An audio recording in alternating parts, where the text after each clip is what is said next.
Turn to Proverbs 7 and verse 17. I'm going to cover a few more verses in the Proverbs tonight, Lord willing.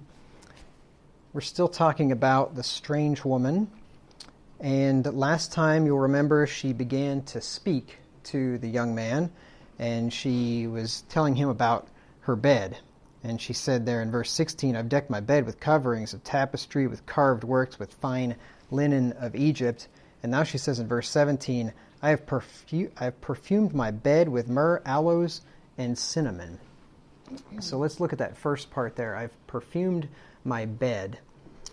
So she talked about in the previous verse, as I just said, how her bed looked nice, and now she's going to talk about how it smells nice. To perfume means to fill or impregnate with the smoke or vapor of some burning substance, of incense or other substance emitting an agreeable odor. It's to impregnate with sweet odor, to impart a sweet scent to. So when you perfume something, you fill the room with a sweet odor, obviously. Now it's interesting that perfuming something is not wrong, right? It's not when she says I perfume my bed with myrrh, aloes, and cinnamon that act, there's something wrong with that. She is a strange woman and she's an evil woman, but just because she did this doesn't make it evil, because God himself ordained that sweet-smelling perfume would be made for the tabernacle. He said in Exodus 30 and verses 34 through 36, he gave this instruction to Moses that he was to make this perfume for the tabernacle. Exodus 30, 34 through 36. It says, And the Lord said unto Moses, Take unto thee sweet spices. I'm not sure how you pronounce that. I think it's stacked, or maybe stackty. I don't know. Stacked, and onycha, and galbanum, these sweet spices with pure frankincense, of each shall there be a like weight. And thou shalt make it a perfume, a confection after the art of the apothecary, tempered together, pure and holy. And thou shalt beat some of it very small, and put of it before the testimony in the tabernacle of the congregation, where I will meet with thee, and it shall be unto you most holy. So these spices here, there were 4 of them, were to be made together into a perfume and beat very small. So this tells me it's some kind of a powder, probably maybe an incense. Could be an incense because they were to burn incense. And as we'll read the definitions here, some of these even talk about them being burning. When they're burnt, they emit an aroma. So stacked is a fragrant spice referred to by ancient writers, properly the finest kind of myrrh, the exudation of the living tree. Now the strange woman said that she decked her bed with myrrh, aloes, and cinnamon, so stacked, if that's how you pronounce that, and myrrh, or stacked is the type of myrrh, the finest kind of myrrh. So at least some of these things, there is some overlap in the perfume that she's using and the perfume that God had ordained, and I'll talk about that in a second. Then you have onycha. Onycha is one of the ingredients in the incense used in the Mosaic ritual. The operculum of a species of strombus or other marine mollusk, which emits a penetrating aroma when burnt. And a mollusk is like a mussel or a clam or something like that. So apparently they take this animal and probably dry it out and beat it into a powder and burn it or something, and it makes a nice aroma, which is interesting. But from the sea. Well, I think I could be wrong on this, but I think purple also comes from the sea. When they made the purple garment, like Lydia was a seller of purple, that purple dye that they dyed clothes with and fabrics with, I think that comes from a sea creature too, if I remember right. It's very rare and very expensive. And then Moses was to use galbanum.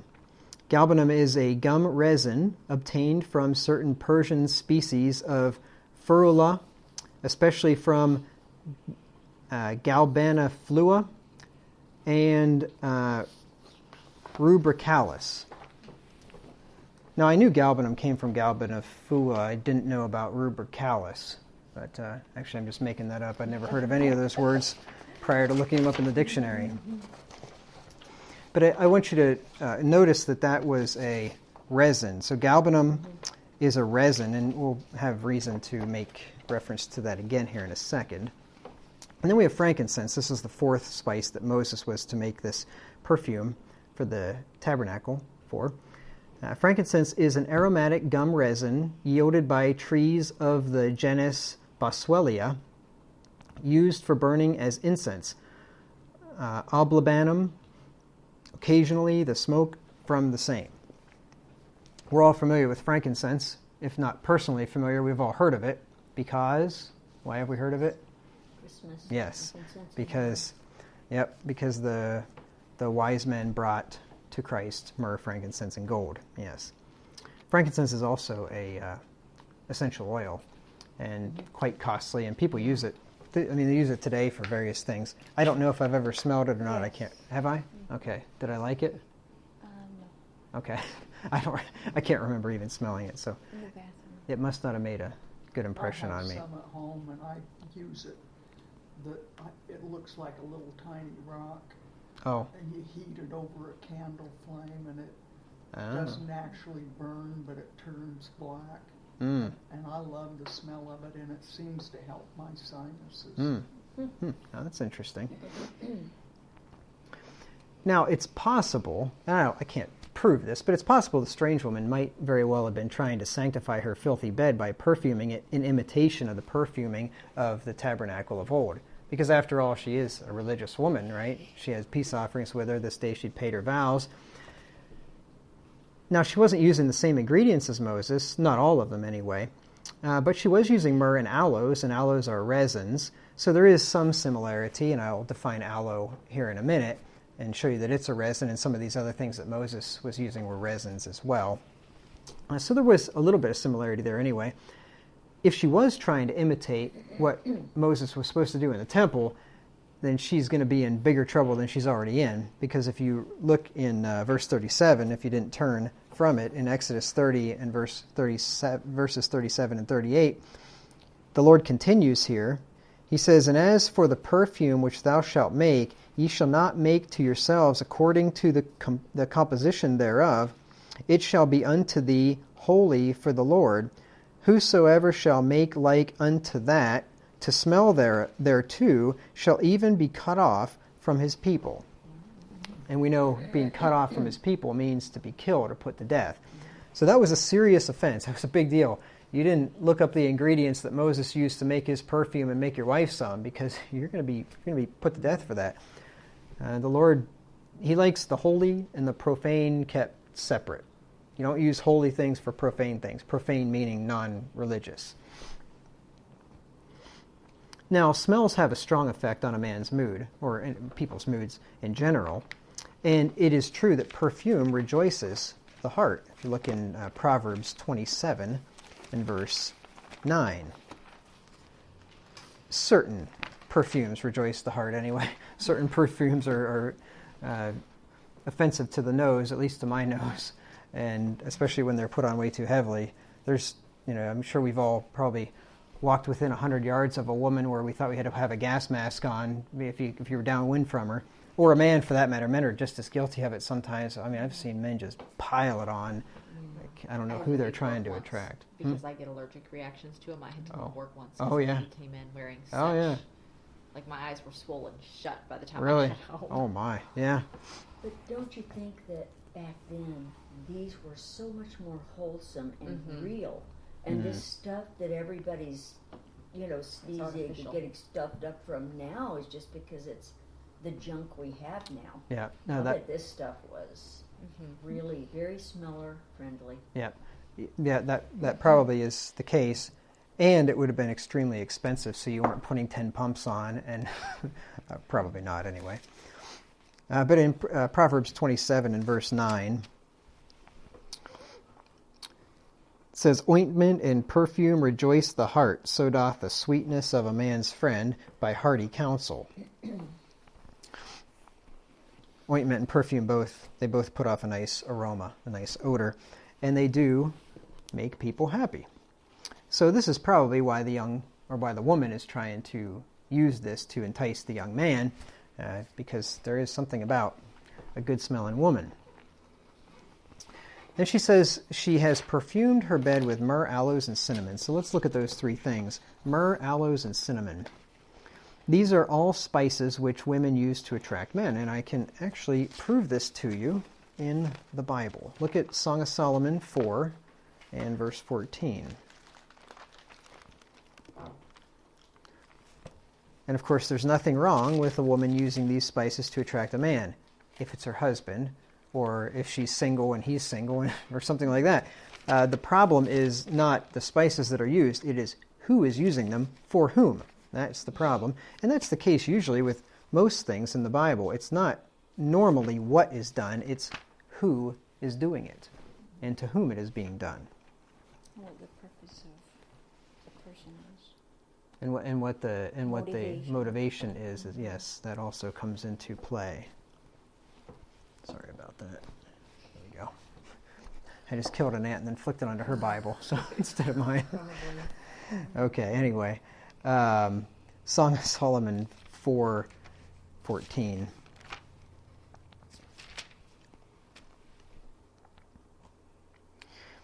So this is Solomon's love letter back and forth with his wife, one of them anyway, one of the wives that is.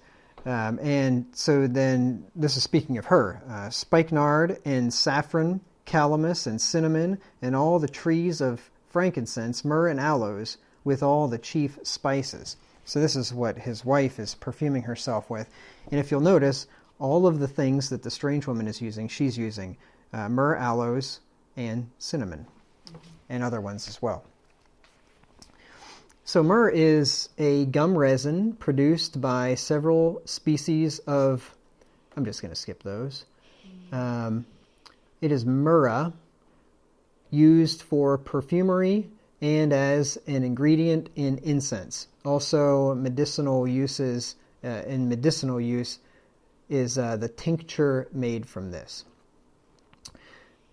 And then the dictionary, a lot of times it was definitely heavily influenced by the Bible. It says an early use, almost always with reference to the offering of myrrh by the Magi of our Lord. Magi were the wise men.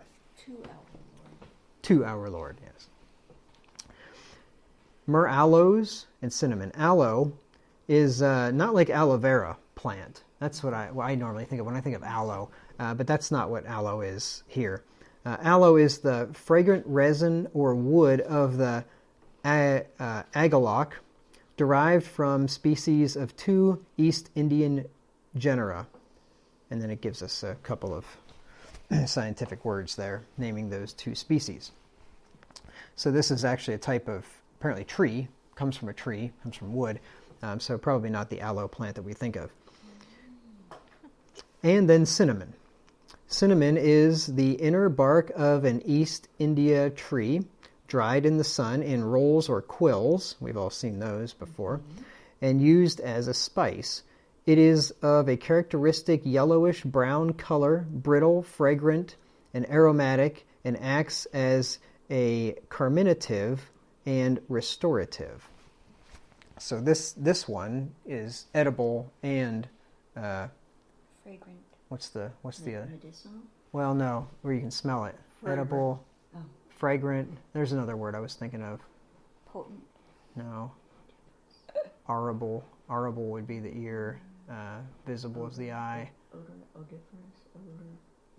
Smellable. Yeah, smellable, but that's not. I was thinking of something more sophisticated than that. But anyway.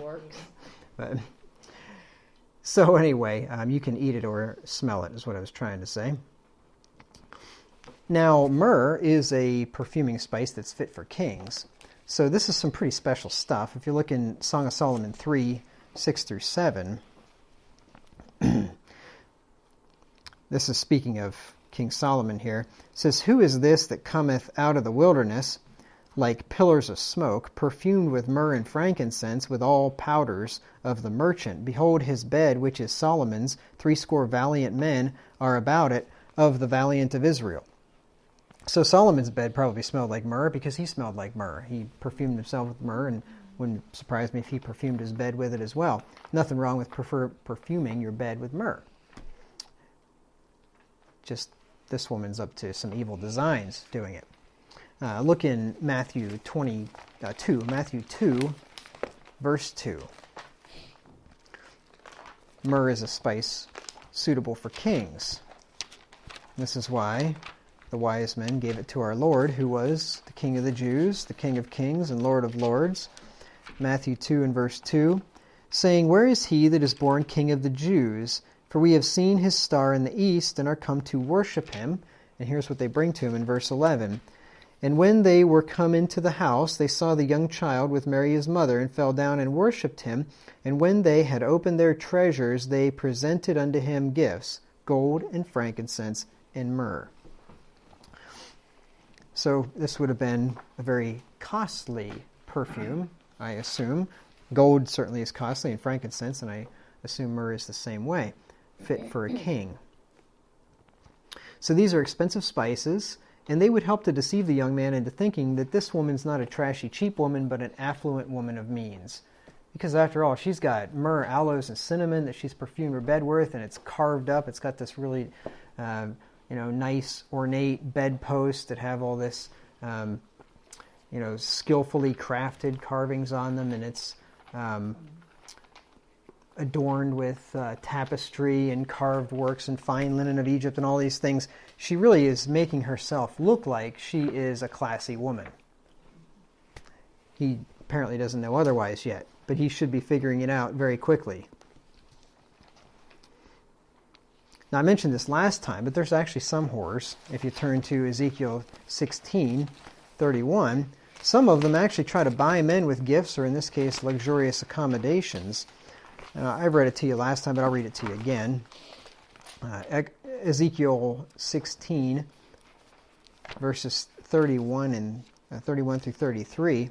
This is basically exactly what this woman's doing.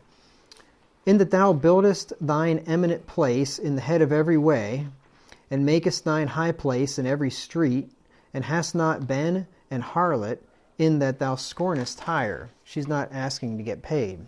But as a wife that committeth adultery, that taketh strangers instead of her husband. They give gifts to all whores, but thou giveth gifts to all thy lovers, and hirest them, that they may come unto thee on every side for thy whoredom. This is pretty much what this woman's doing here. She's trying to buy him, if not with money, but she's trying to buy him. She's got peace offerings with her. She's got some food. She's got a really nice bed, and it smells nice, and it looks beautiful. Right? So she's really trying to entice him with her means here. And the very thought of an ornately adorned bed perfumed with sweet aroma would be very appealing to a lot of men. Right? So she's really turning up the tantalization here to try to get him to come in. Just a quick note at the end of the sermon. The most important thing a believer in Jesus Christ can do is to be a member of one of God's true churches. If you're not already a member of one, go to pastorwagner.com/churches to see if there is a true church